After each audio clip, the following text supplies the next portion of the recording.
Good morning everyone, कैसे हैं आप सब। आइए, हमने पिछला लेक्चर में एनिमल किंगडम स्टार्ट कर लिया था और हम एनिमल किंगडम का जो हमारा बेसिक इंट्रोडक्शन वाला पार्ट था, हमने वो बहुत अच्छी तरीके से पढ़ लिया था। आइए हम लोग देखते हैं थोड़ा सा पिछला क्लास में हमने क्या क्या पढ़ लिया था और आज हमें क्या पढ़ने हैं। मोस्टली आज हम कोशिश करेंगे कि जितना हो सके उतना एनिमल्स आज हम फाइलम हम डिस्कस कर लें। जैसे 5-6 फाइलम 7-8 जो भी जितना भी हो हम आज कर लेंगे, ठीक है। तो आज हम कुछ फाइलम डिस्कस करेंगे। उससे पहले मैंने जो फाइलम को समझने के लिए आपको कई चीज़ें समझाई है। मैंने कहा कि मैं जब फाइलम पढ़ाऊँगा तो मैं वहाँ पे सारी चीज़ एक्सप्लेन नहीं करूँगा, आपको मैं इशारा करूँगा, आपको समझ में आ जानी चाहिए। मैंने ये सारी चीज़ आपको कह दी थी और मैंने ये बात भी कही थी कि जितनी फाइलम्स के एग्जाम्पल्स हैं उसको बहुत इंपॉर्टेंट तरीके से याद रखने हैं। और ये याद रखना एनिमल किंगडम टफ होता है, लेकिन आपके लिए टफ नहीं होगा क्योंकि मैं आपके साथ हूँ, ठीक है। तो आइए, हमने जो पिछला लेक्चर में हम क्या क्या डिस्कस कर चुके हैं एनिमल किंगडम के बारे में। एनिमल किंगडम के बारे में हम पिछला लेक्चर में डिस्कस कर चुके हैं भाई कि एनिमल किंगडम जो है इसका लेवल ऑफ ऑर्गेनाइजेशन हम डिस्कस कर चुके हैं। हमने इसके बारे में सिमेट्री डिस्कस कर चुके हैं। हम इसके बारे में सीलोम यानी कैविटी के बारे में हम इसके बारे में डिस्कस कर चुके हैं। हम इसके बारे में और क्या डिस्कस कर चुके हैं, बोलिए ज़रा। लेवल ऑफ ऑर्गेनाइजेशन कर चुके हैं और इसका सेगमेंट के बारे में हम इसमें डिस्कस कर चुके हैं, ठीक है। फिर उसके बाद हम सर्कुलेटरी सिस्टम के बारे में इसके बारे में हम डिस्कस कर चुके हैं, ठीक है। फिर इसमें हमने जर्मल ईयर के बारे में हम डिस्कस कर चुके हैं, ठीक है। ये सारी चीज़ें मोस्टली हम डिस्कस कर चुके हैं। मेरे बच्चों, शायद आपको ये सारी चीज़ें याद होगी अगर आज का लेक्चर आप समझेंगे। अगर आज का लेक्चर आपको समझना है तो ये सारी चीज़ें जो हम लोग डिस्कस कर चुके हैं वो आपको याद होनी चाहिए। पिछला लेक्चर में हमने जो जो डिस्कस किया हुआ है, ठीक है। खैर, मैं अगर सारी चीज़ फिर से बताना शुरू करूँ तो काफ़ी टाइम लग जाएगा। तो चलिए पिछला क्लास में हमने एक चीज़ नहीं बताया था, वो था क्या, रिप्रोडक्शन का मेथड जो होता है वो रिप्रोडक्शन एनिमल किंगडम में मोस्टली किस टाइप से होगा, इनडायरेक्टली होगा कि डायरेक्टली होगा। आइए मैं थोड़ा सा बताता हूँ। अगर मैं रिप्रोडक्शन की बात करूँ एनिमल किंगडम में तो आपको नॉर्मली क्या देखने को मिलेगा रिप्रोडक्शन, कि आपको 2 टाइप के रिप्रोडक्शन देखने को मिलेंगे। यानी रिप्रोडक्शन में भी क्या, फर्टिलाइजेशन। रिप्रोडक्शन में भी क्या, फर्टिलाइजेशन। तो फर्टिलाइजेशन आपको 2 तरह के देखने को मिलेंगे और फिर एम्ब्रियोनिक डेवलपमेंट भी 2 तरह का देखने को मिलेंगे। फर्टिलाइजेशन में आपको या तो दिखेगा क्या, या तो ये केस दिखेगा, एक्सटर्नल फर्टिलाइजेशन। बार बार आपके एनिमल किंगडम में यूज होगा ये, है ना।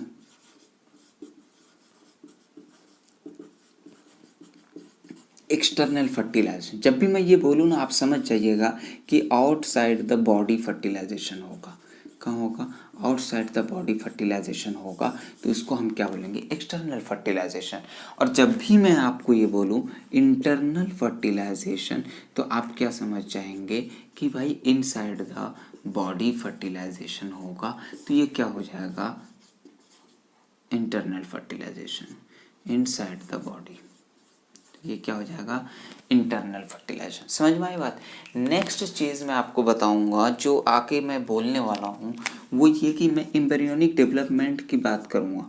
क्या, मैं डेवलपमेंट की बात करूँगा। जो फर्टिलाइज्ड स्पीसीज़ है, जो जायगोट बना है, उसका डेवलपमेंट कैसे होगा। जब मैं डेवलपमेंट की बात करूँगा तो डेवलपमेंट में मैं आपको बार बार 2 चीज़ें बोलूँगा कि indirect development and direct development, directly development and indirectly development,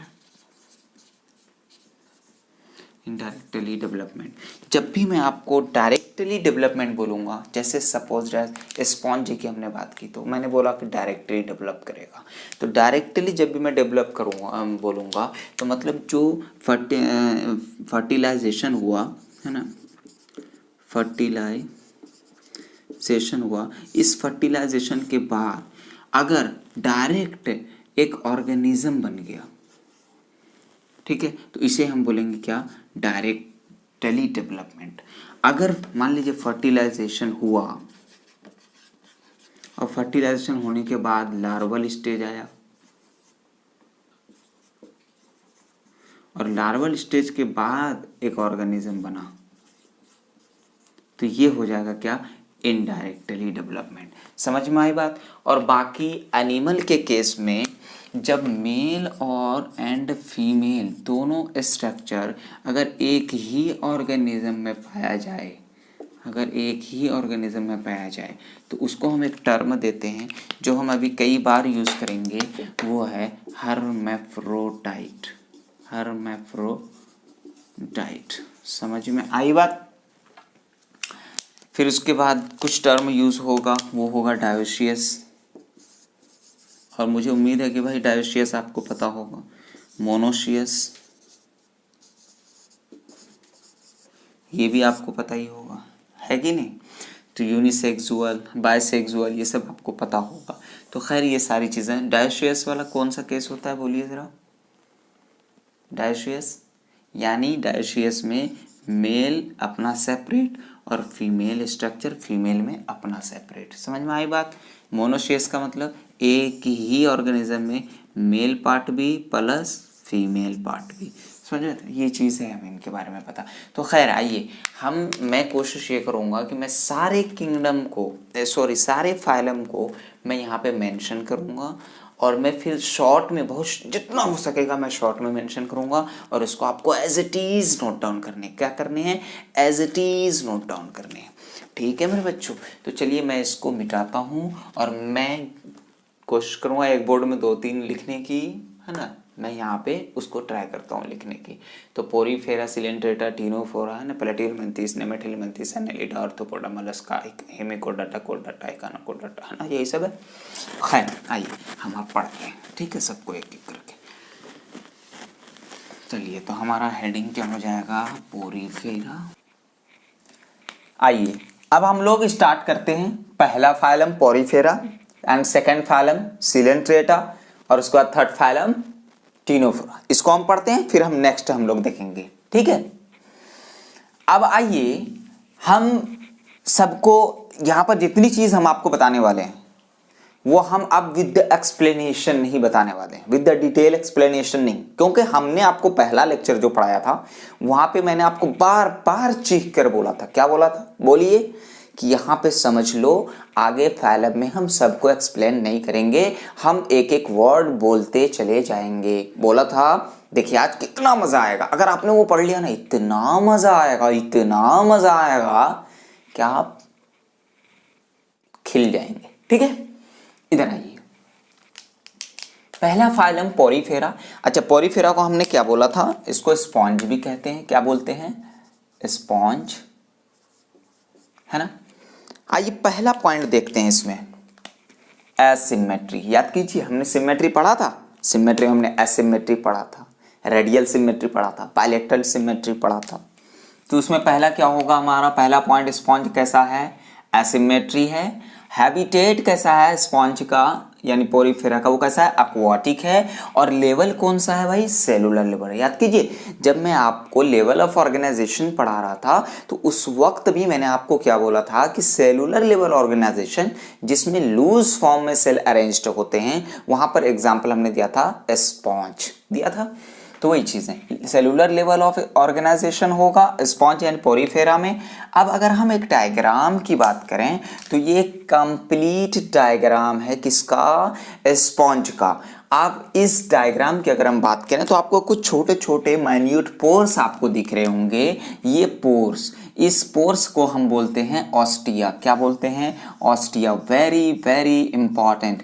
इस पोर को हम क्या बोल रहे हैं, जो कि सरफेस पर प्रेजेंट है, इसको हम ऑस्टिया बोल रहे हैं। हर जगह प्रेजेंट होगा, मैंने थोड़ा सा ही ड्रॉ किया हुआ है, इसको हम लोग ऑस्टिया बोलेंगे। तो व्हाट इज ऑस्टिया, क्या है बच्चों ऑस्टिया, तो minute pores present on the body surface, है ना, छोटा छोटा पोर है जो कि बॉडी सरफेस पर प्रेजेंट है। अब इस ऑस्टिया का काम क्या है, तो थ्रू विच वाटर इंटर्स, ठीक है, जिसके थ्रू वाटर एंट्री मारता है। अब ये जो पोर प्रेजेंट है, इस पोर से वाटर जाएगा यानी ऑस्टिया से, और वो वाटर स्टोर होगा किसमें, स्पॉन्जियोसील में। ये जो आपको रेड कैविटी दिख रही है वो क्या है, स्पॉन्जियोसील, और स्पॉन्जियोसील में वाटर स्टोर होगा, उसके साथ कुछ मिनरल्स फूड वगैरह भी जाएंगे, और यहाँ से पूरा बॉडी उसको अब्जॉर्ब करेगा, और जो वेस्ट पार्ट होगा, वेस्टेज मटेरियल होगा, वो मटेरियल ऑस्क्यूलम के थ्रू बाहर हो जाएगा। समझ में आया बात? तो इसे ही हम वाटर कैनाल सिस्टम भी बोलते हैं कि वाटर आया और फिर बाहर हो गया। तो वाटर कैनाल सिस्टम क्या क्या काम करवा दिया भाई, जो वाटर गैसेस एक्सचेंज करवा दिया, फूड भी प्रोवाइड करवा दिया, और जो वेस्टेज पार्ट थे उसको वाटर के थ्रू वो एक्सक्रीट आउट भी हो गया। क्लियर? अब आइए वो सारी चीजें हम लोग देखते हैं। ऑस्टिया के बारे में आपने देख लिया, क्या बोला भाई, माइन्यूट पोर्स है, प्रेजेंट है बॉडी सरफेस पर, है ना, तो through which water इंटर्स in spongocoel. ये स्पॉन्जियोसील में वाटर एंट्री किया। अब देखिए, on the surface of the spongocoel choanocyte cells या फिर कॉलर सेल्स प्रेजेंट है। ये ब्लैक ब्लैक सेल आप देख रहे हैं स्पॉन्जियोसील पर, इस सेल को हम नाम दिए हैं क्या, कॉलर सेल या फिर कोएनोसाइट। क्या हमने नाम दिया, कॉलर साइट या फिर कोएनोसाइट। लोकेशन याद रखिए कॉलर सेल का, वेरी वेरी इंपॉर्टेंट क्वेश्चन आ सकते हैं। लोकेशन कॉलर सेल या कोएनोसाइट का याद रखिएगा। फंक्शन याद रखिएगा, दिस इज या collar size which is helpful या फिर रिस्पॉन्सिबल फॉर द डाइजेशन, है ना। जैसे नॉर्मली स्पॉन्ज में इंटरनली डाइजेशन हमें देखने को मिलता है, इंट्रा सेलुलर डाइजेशन हमें देखने को मिलता है, तो ये डाइजेशन कराने के लिए रिस्पॉन्सिबल कौन है, वो है कोएनोसाइट यानी कॉलर सेल। इतनी चीजें समझ में आई बात। नेक्स्ट आ जाते हैं जर्मिनल लेयर। याद कीजिए डिप्लोब्लास्टिक, तो जर्मिनल लेयर इसमें कैसा होगा, डिप्लोब्लास्टिक होगा, मतलब कि मीजोगिलिया इसमें प्रेजेंट होगा, मीजोडर्म नहीं होगा। और हमने बोला था मीजोगिलिया अनडिफरेंशिएटेड सेल है, ये वेल डेवलप्ड नहीं है। Mesoderm well developed differentiated cell होता है ना। आइए coelom. What is coelom, a body cavity जो कि गट वॉल में प्रेजेंट होता है, जो कि वॉल के बीच में प्रेजेंट होता है, उसे हम सीलोम बोलते हैं। अगर हम स्पॉन्ज में सीलोम खोजें तो हमें नहीं मिलेगा, इसीलिए हमने नाम दिया एसिलोमेट। याद कीजिए एसिलोमेट, स्यूडोसिलोमेट, सीलोमेट, है ना। तो स्पॉन्ज में कैसा होता है, एसिलोमेट होता है।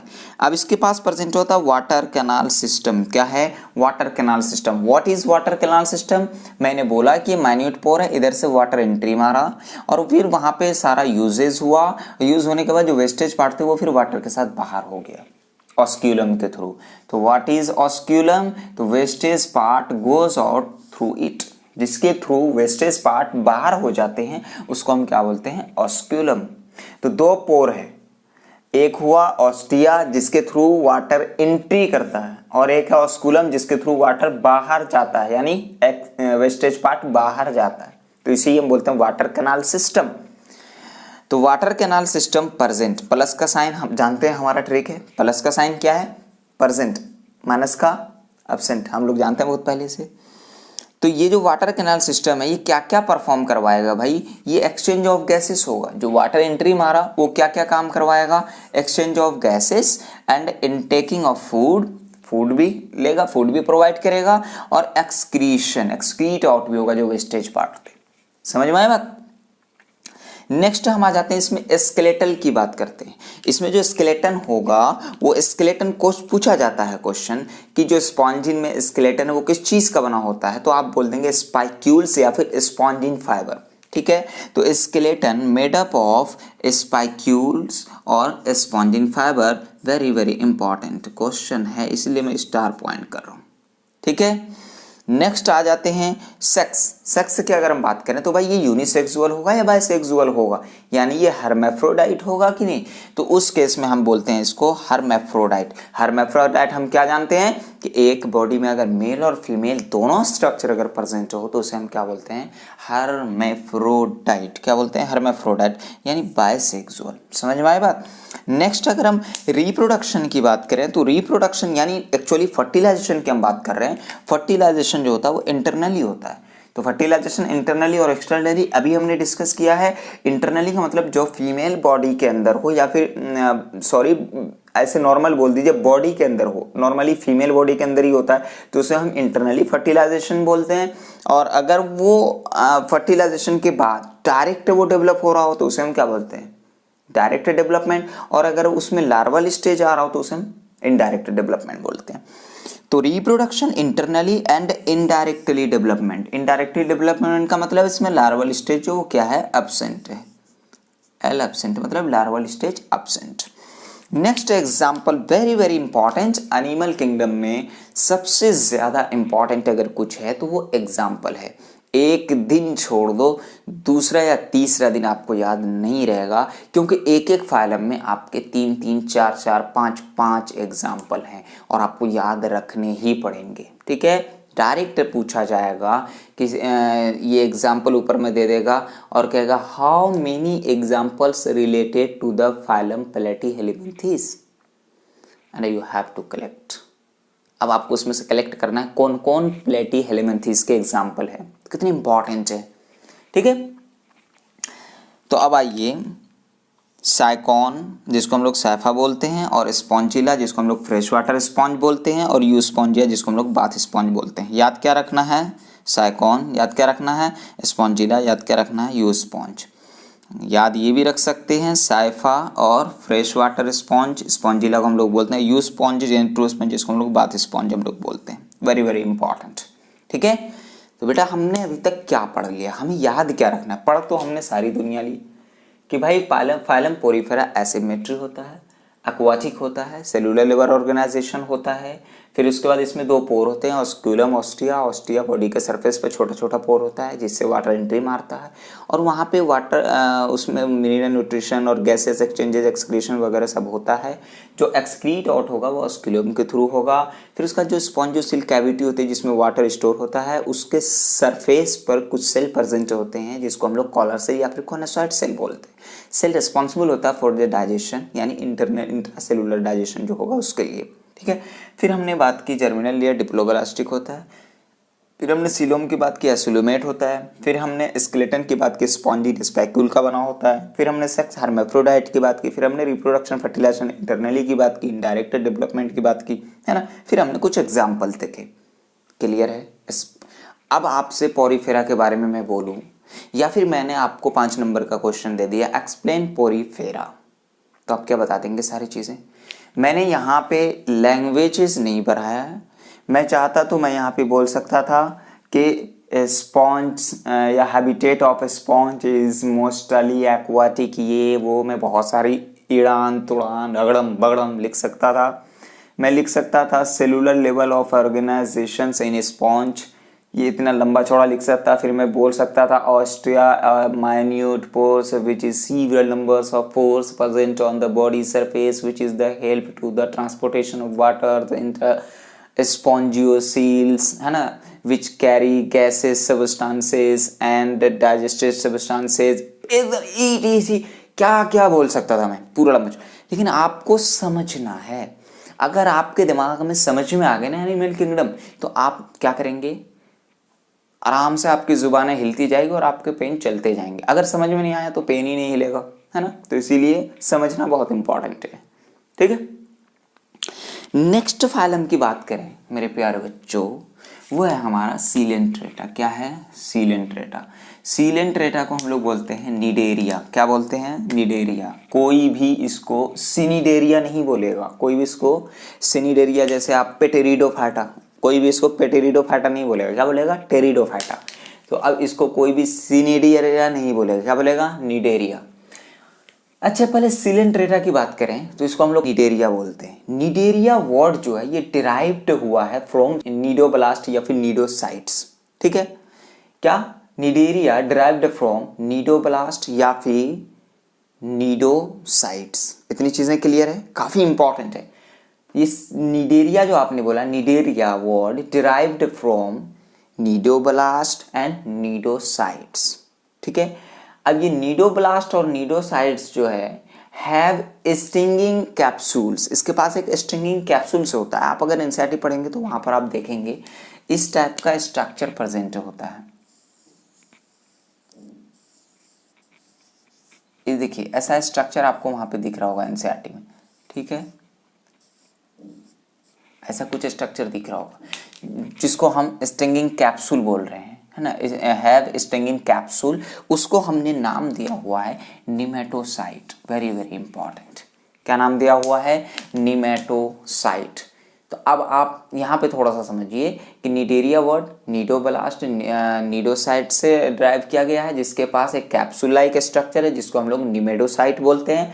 ये निमेडोसाइट जो इसका फंक्शन क्या होता है, तो इनकॉरेज प्रोवाइड करता है, होल्डिंग कैपेसिटी प्रोवाइड करता है, एंड डिफेंस और कैप्चरिंग ऑफ प्रे यानी कैप्चरिंग ऑफ फूड। समझ में आई बात? तो ये चीज़ आप याद रखें, कितनी सी, यहाँ से लेकर के यहाँ तक का जो ये चार्ट है, वेरी वेरी इंपॉर्टेंट, ये चीज़ आप याद रखेंगे। ठीक है, एनसीईआरटी ने इसको लैंग्वेज के फॉर्म में बोला है, लेकिन मैंने यहाँ पे एक फ्लो चार्ट के फॉर्म में आपको पढ़ाया है, ये काफ़ी इंपॉर्टेंट है। क्या बोला, फिर से बोलिए, जो चीज़ याद नहीं होती है ना बच्चों को, मैं उस पर काफ़ी जिद करता हूँ। Cnidaria derived from cnidoblast cnidocyte cells, cnidocyte cell have stinging capsules, capsule like structure which is named as nematocytes. क्या? नीमेटोसाइट्स। नीमेटोसाइट का फंक्शन इंकॉरेज प्रोवाइड करेगा, defence and capturing of prey यानी फूड। समझ में आई बात? अब नेक्स्ट हम लोग आ जाते हैं फाइलम सीलेंट्रेट्स। फाइलम सीलेंट्रेट्स की बात करें, एक्वाटिक, एक क्वेश्चन हो गया। दूसरा टिश्यू लेवल है, दूसरा क्वेश्चन हो गया। तीसरा सिमेट्री जो भाई रेडियल है, किसी भी प्लेन से काट दो इक्वल हाल में ही डिवाइड होगा। कैविटी इसमें जो सीलोम है वो कैसा है? एसिलोमेट है। कैसा है? एसिलोमेट। तो अब आपके 4 क्वेश्चन यहाँ हो गए। एक्वाटिक हैबिटेट है, cellular level tissue level of organisation है, रेडियल सिमेट्री है और एसिलोमेट है। हो गए ना? अब नेक्स्ट आ जाइए, बेसिक बॉडी जो होता है सीलेंट्रेट का, बेसिक बॉडी जो होता है सीलेंट्रेट का या फिर निडेरिया का, वो जो होता है 2 फॉर्म में प्रेजेंट होता है। तो आप देख सकते हैं basic body present in 2 forms. कितने फॉर्म्स में होते हैं? 2 फॉर्म में प्रेजेंट होते हैं। एक होता है पॉलिप और दूसरा होता है मेडूसा। एक होता है पॉलिप और दूसरा होता है मेडूसा। एक होता है पॉलिप और दूसरा होता है मेडूसा। तो अब यहाँ पे देखिए, एक पॉलिप हमने लिया हुआ, दूसरा मेडूसा हमने लिया हुआ। वेरी वेरी इंपॉर्टेंट, ये जो पॉलिप होता है वो सिलेंड्रिकल स्ट्रक्चर होता है। एनसीईआरटी खुल्लम खुल्ला बोल रही है सिलेंड्रिकल स्ट्रक्चर है, तो उसे हम क्या बोल रहे हैं? पॉलिप। और अगर अम्ब्रेला लाइक स्ट्रक्चर है, अम्ब्रेला लाइक स्ट्रक्चर है, ये देखो अम्ब्रेला हो गया ना, अम्ब्रेला लाइक स्ट्रक्चर है, तो उसे हम क्या बोलते हैं? मेडूसा। ठीक है, तो वहाँ पर बहुत अच्छी तरीके से 2 डायग्राम दे के समझाया गया एनसीईआरटी में।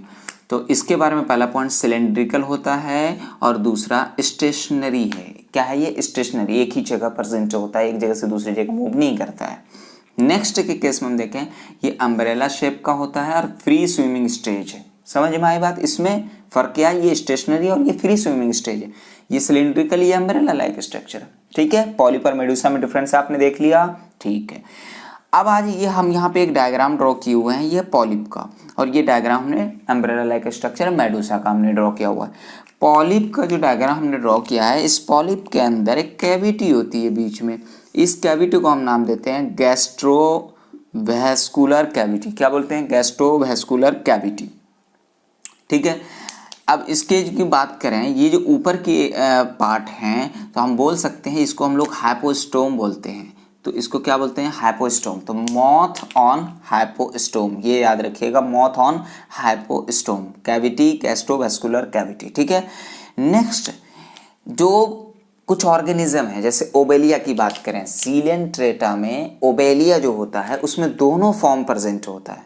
वेरी वेरी इंपॉर्टेंट, उसमें मेडूसा और पॉलिप दोनों फॉर्म प्रेजेंट होता है। उसका एग्जाम्पल है ओबेलिया। वही चीज़ें मैंने यहाँ पे बताया हुआ है कि मेडूसा और पॉलिप यानी दोनों फॉर्म जो प्रेजेंट होता है जिस ऑर्गेनिज्म में, उसको हम लोग बोलते हैं ओबेलिया। कैसे sir? How is possible? Yes, possible है। इन केस ऑफ ओबेलिया, इस ओबेलिया के केस में पॉलिप मेडूसा का फॉर्मेशन करता है और मेडूसा पॉलिप का फॉर्मेशन करता है। फर्क ये है कि पॉलिप जो मेडूसा बनाएगा वो एसेक्सुअली बनाएगा और मेडूसा जो पॉलिप बनाएगा वो सेक्सुअली बनाएगा। समझ में आई बात? अब आइए मैं यहाँ पे डराता हूँ, बताता हूँ। मैंने क्या बोल दिया? मैं यहाँ पे ड्रॉ करता हूँ, बताता हूँ। नेक्स्ट हमने इसमें बोला कि भाई जो ओबेलिया है उसमें पॉलिप और मेडूसा दोनों फॉर्म प्रेजेंट होगा। तो ओबेलिया के केस में जो पॉलिप मेडुसा का फॉर्मेशन करेगा, जो पॉलिप मेडुसा का फॉर्मेशन करेगा वो एसेक्सुअली करेगा। वो कैसा करेगा? एसेक्सुअली। और जब मेडुसा जो पॉलिप का फॉर्मेशन करेगा, यानी मेडुसा जो पॉलिप का फॉर्मेशन करेगा वो कैसे करेगा? सेक्सुअली करेगा। समझ में आई बात? तो आपको क्या दिख रहा है इसमें कि एक जनरेशन सेक्सुअली, एक जनरेशन एसेक्सुअली। तो इसे ही हम बोलते हैं क्या? मेटाजेनेसिस। एक जनरेशन दूसरी जनरेशन, एक से दूसरा फॉर्म में जा रहा है, तो इसे हम बोलते हैं मेटाजेनेसिस। तो मेटाजेनेसिस के कहते किसको हैं? Alternation of generation. समझ में आए बात? इसी टर्म को एनसीईआरटी काफी कंपैक्टली बोल रही है। मैंने आपको सिंपल सा बताया, ओबेलिया के केस में पॉलिप मेडुसा का फॉर्मेशन करता है by asexually reproduction, and medusa polyp का फॉर्मेशन करता है बाय सेक्सुअली रिप्रोडक्शन। तो इस केस को, इस ऐसे टर्म को हम लोग बोलते हैं मेटाजेनेसिस। और मेटाजेनेसिस जो है वो है क्या? Alternation of generation. क्लियर है? Example very very important. अब इस केस में आप देखें 6 एग्जाम्पल्स हैं आपके टोटल के टोटल। अब इस 6 एग्जाम्पल को अगर आप नहीं देखेंगे तो आप बहुत जल्दी भूल जाएंगे, बहुत जल्दी भूल जाएंगे। जैसे कोरल्स की बात करें हम, एडेम्सिया की अगर हम बात करें, फैसेलिया की बात करें, पेनेटोला की बात करें, और उसके बाद गॉर्गोनिया की बात करें, है ना, मेंड्रेना की बात करें, ये सारे के सारे एग्जाम्पल्स जो हैं आपको बार बार रिवीजन करना होगा। बल्कि आपको जो अच्छे आशिक होते हैं ना बायोलॉजी के, तो बायोलॉजी से बहुत मोहब्बत करते हैं, उससे बायोलॉजी से कुछ लेना होता है, तो वो बायोलॉजी के एनिमल किंगडम के एग्जाम्पल्स वो एक चार्ट में लिख के पर्स में, और अगर गर्ल्स स्टूडेंट हैं तो वो अपने बैग में रखती हैं, है ना, जो मेकअप का बैग होता है, और जो जेंट्स का जो पैसे वाला पर्स होता है उसमें रखते हैं, ताकि कभी भी वो आप कहीं पर भी बैठ के उसको एक नज़र देख लें। क्योंकि ये चीज़ें ऐसी हैं जो आपके डायरेक्ट क्वेश्चन गलत करवाएंगे, डायरेक्ट। चाहे आप कितनी और एडवांस स्टूडेंट और स्मार्ट क्यों नहीं है, आप कितनी एडवांस स्टूडेंट क्यों नहीं है, आपकी ये क्वेश्चन डायरेक्ट गलत करवा देंगे। क्योंकि एग्जाम्पल ऐसी चीज़ है कहीं ना कहीं माइंड से स्किप हो ही जाते हैं अगर आप इसके रिविजन में ना रहेंगे तो।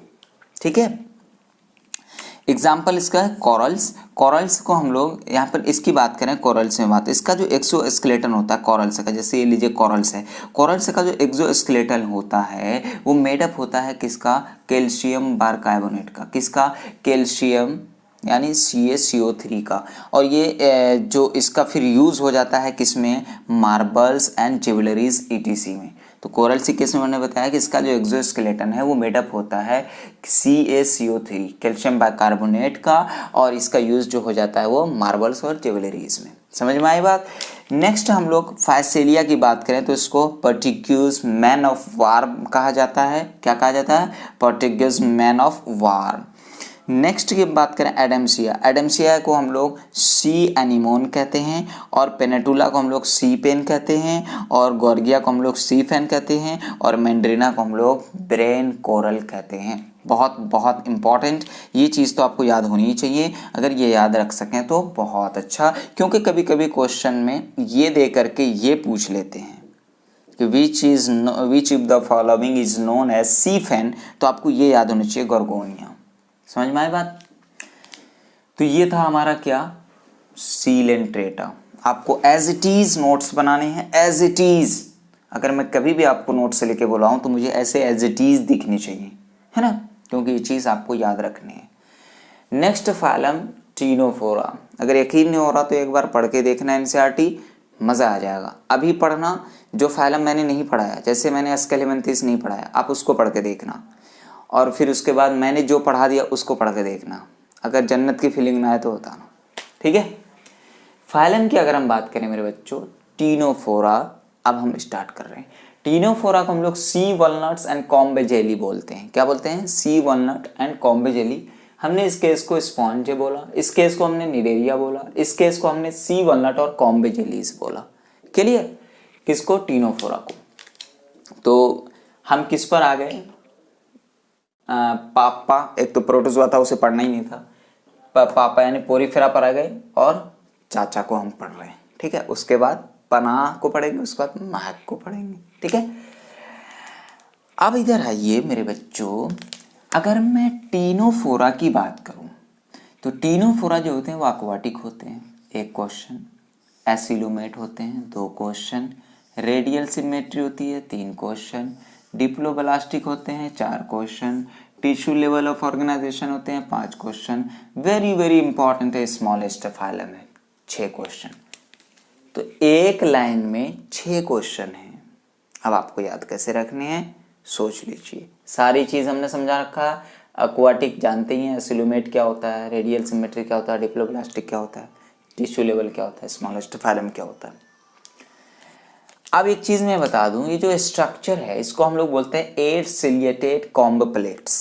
क्या बोलते हैं? 8 सिलिएटेड कॉम्ब प्लेट्स प्रेजेंट। इसका काम क्या होता है? Help in the locomotion. Function क्या है कॉम्ब प्लेट का? लोकोमोशन। डाइजेशन जो होता है किसमें, इन केस ऑफ टीनोफोरा, वो दोनों होता है, एक्स्ट्रा सेलुलर भी और इंट्रा सेलुलर भी। तो एक्स्ट्रा और इंट्रा दोनों प्रेजेंट होता है डाइजेशन किसमें? टीनोफोरा में।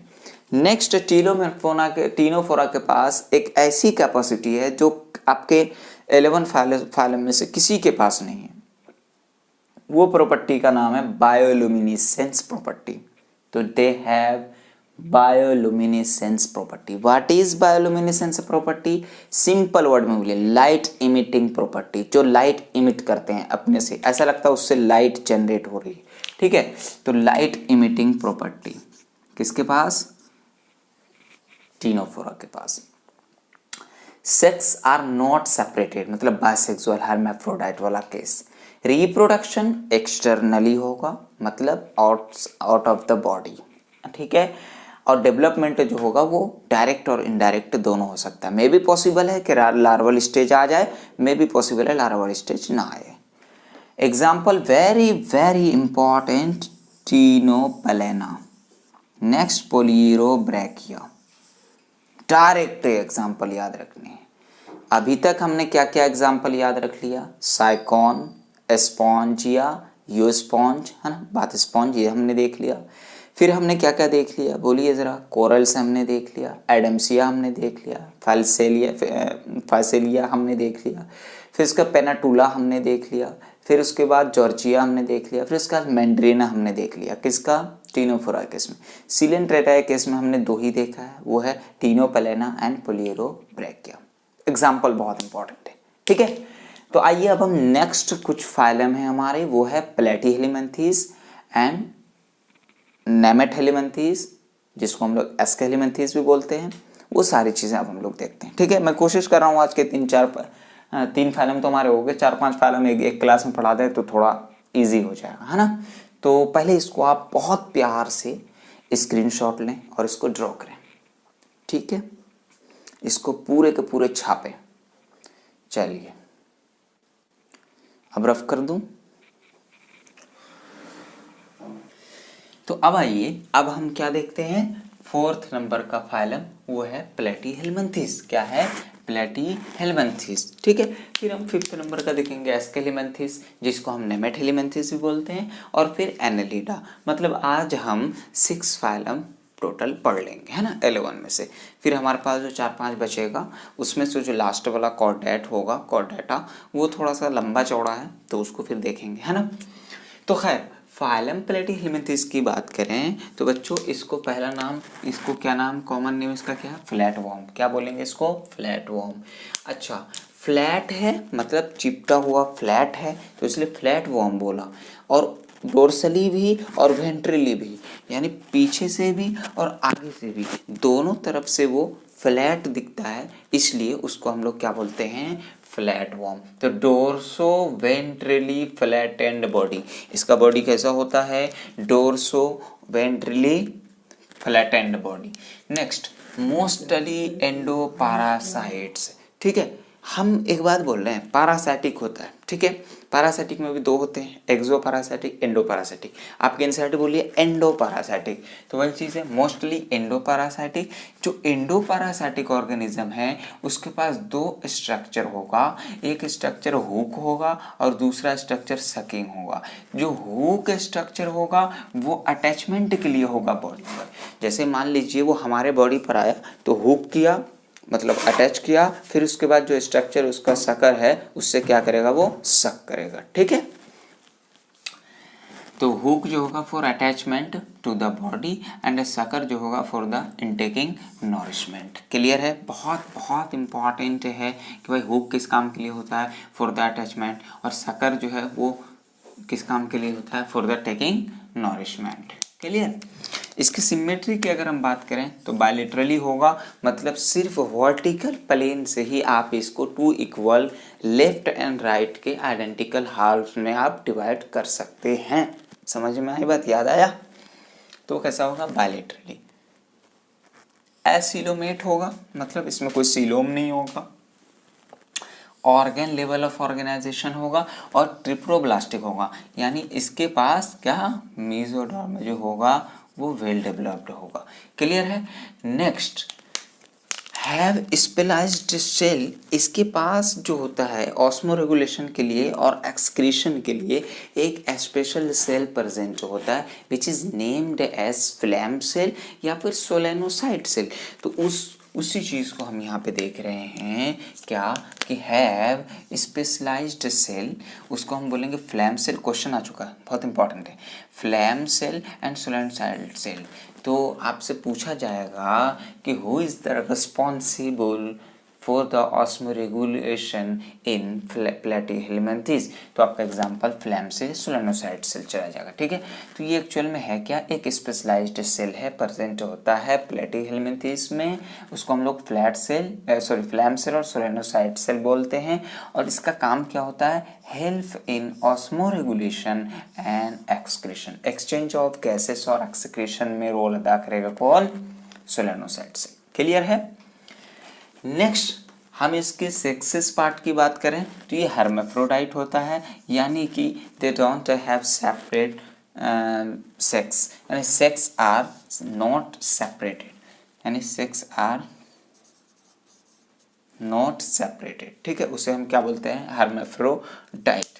अच्छा, सम मेंबर्स जैसे इसके प्लेटीहेल्मिन्थेस के कुछ मेंबर्स हम लोग लेते हैं प्लेनेरिया की, जैसे हम बात करें सम मेंबर्स लाइक प्लेनेरिया जो होता है हम पढ़ चुके हैं पहला चैप्टर में कि they have high regeneration capacity. जो रीजनरेट पार्ट होता है, जो लॉस्ट पार्ट होता है, वो क्या होता है? जल्दी से रीजनरेट हो जाता है। तो वही चीज़ें planaria have high regeneration capacity. इतनी चीज़ें क्लियर है।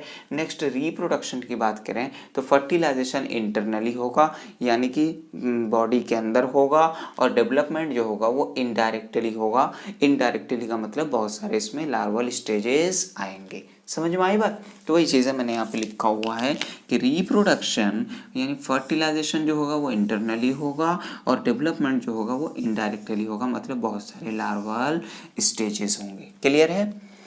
Example very very important, taenia.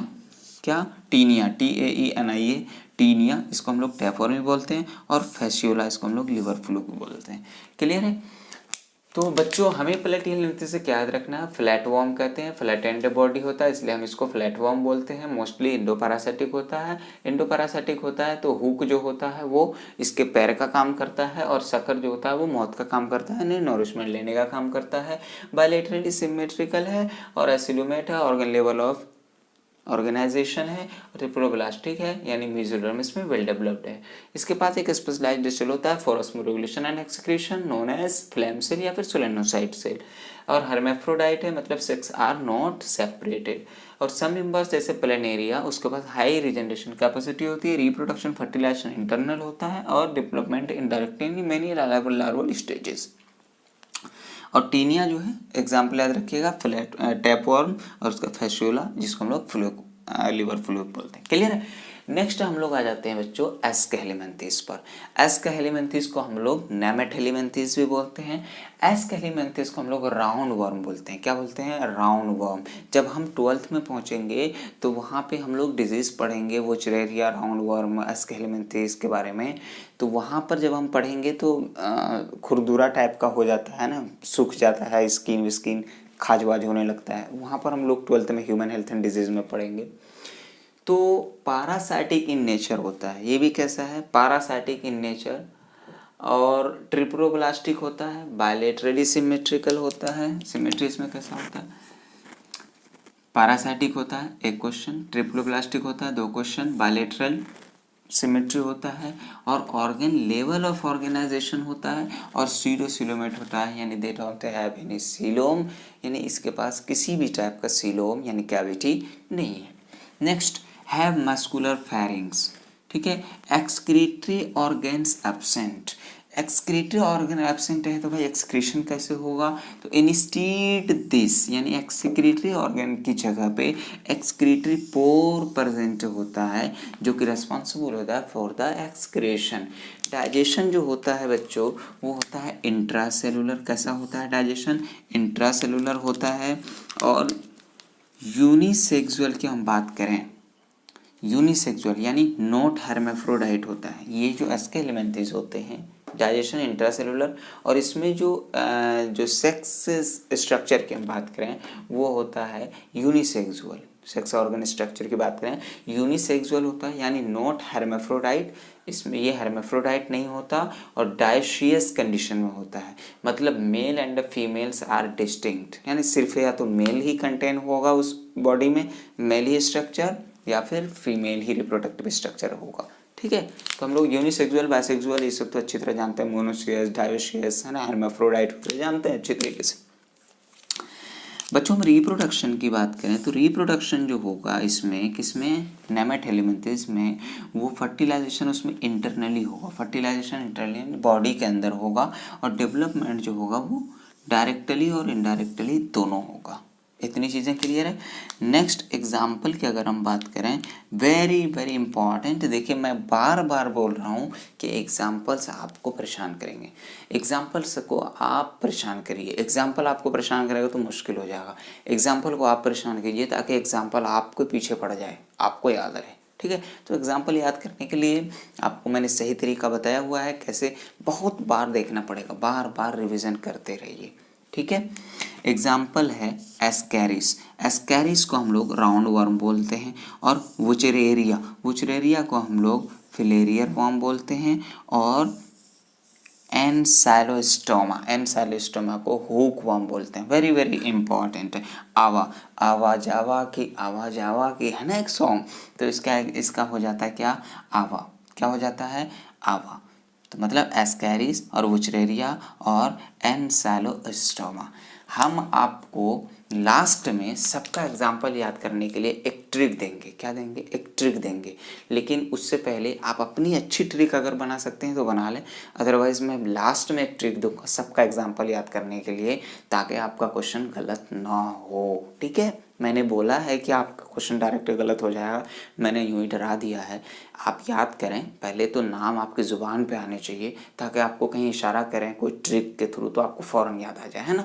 तो मैं ट्रिक दूंगा, ऐसे नहीं छोड़ूंगा, ठीक है।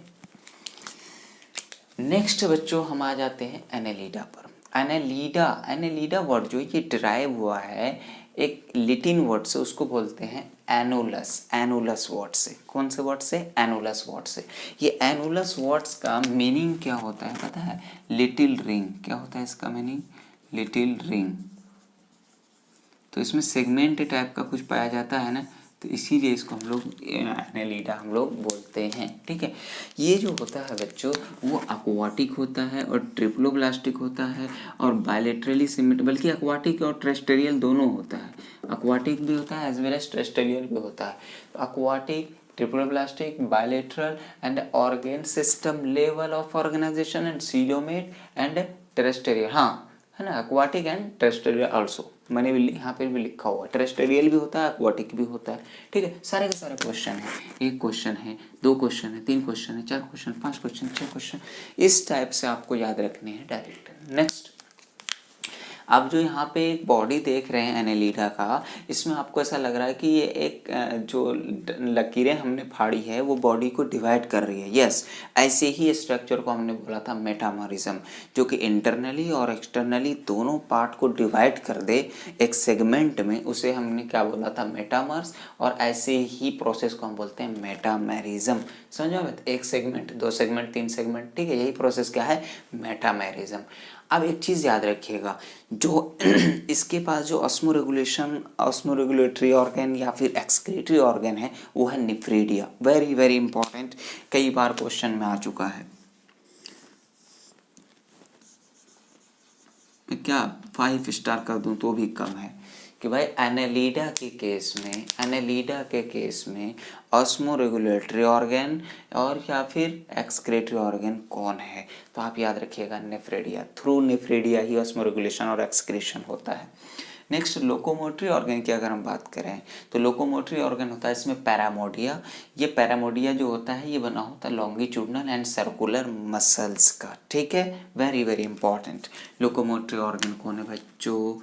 पैरापोडिया। क्या है? Parapodia, very very important. Next neural system की अगर हम बात करें, यानी नर्वस सिस्टम की अगर हम बात करें, तो neural system consist of pairs of ganglia.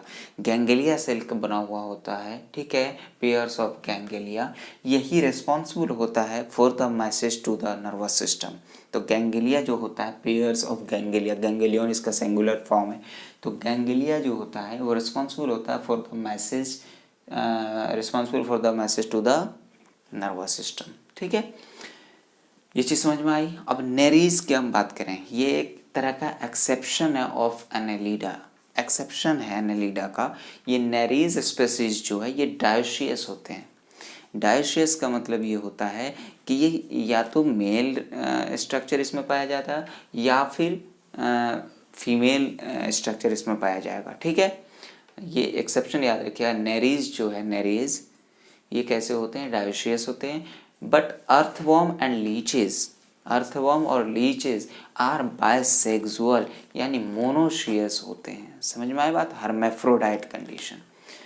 Next example very very important, Nereis है ना, और पेरेटिमा है, और उसके बाद हेरुडिनेरिया है। काफ़ी अच्छी चीज़ है नेरीज, फेरिटीमा और हेरुडिनेरिया। इसका नाम देखिए, फेरिटीमा को हम क्या बोल रहे हैं? अर्थवॉर्म बोल रहे हैं। हेरुडिनेरिया को हम लोग ब्लड सकिंग लीच हम लोग बोल रहे हैं, ठीक है। एनसीईआरटी में इसके काफ़ी अच्छे अच्छे डायग्राम दिए हुए हैं। वो ऐसे ऐसे कीड़े मकोड़े टाइप के हैं जो हम लोग काफ़ी गांव में देखने को मिलता है, बल्कि कभी कभी तो शहर में भी देखने को मिल जाता है। आप एक बार अगर उस पर नज़र डालेंगे तो बहुत अच्छे से समझ में आएगा। तो ये सारी चीज़ें शायद आपको समझ में आ गई होगी, आई कि नहीं आई। तो आज हमने 6 किंगडम को डिस्कस किया है, ये 6 फाइलम को डिस्कस किया। सॉरी किंगडम आ रहा है क्योंकि हम अभी किंगडम पढ़ के आ रहे हैं। तो हमने आज 6 फाइलम को डिस्कस कर चुके हैं। We have already discuss 6th phylum of animal kingdom. समझ में आई बात? अब आपकी ये जिम्मेदारी है 6 को कैसे याद रखना है। अल्लाह के वास्ते, खुदा के वास्ते, आप अगले क्लास में अगर आएँ तो आप ये याद करके आएंगे।